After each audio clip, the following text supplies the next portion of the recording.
പക്ഷേ എന്തിനാണോ വിളിച്ച് താമസിച്ചേ? പോന്നതാണല്ലേ. ഇവിടെ ഒരു തറ ഉണ്ടല്ലേ അമ്മ, പഴശ്ശി തറ എന്ന് പറഞ്ഞിട്ട് തറ കളരി വയനാട്ടിലാണ്.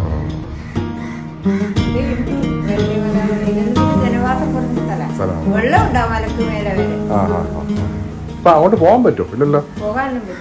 പറ്റും. പക്ഷേങ്കില് എന്റെ മേലെ റോഡുണ്ട്, അത് പിന്നെ ഈ സ്ഥലം അല്ലാണ്ട് വേറെ വഴിക്കേ കൂടി പോണം.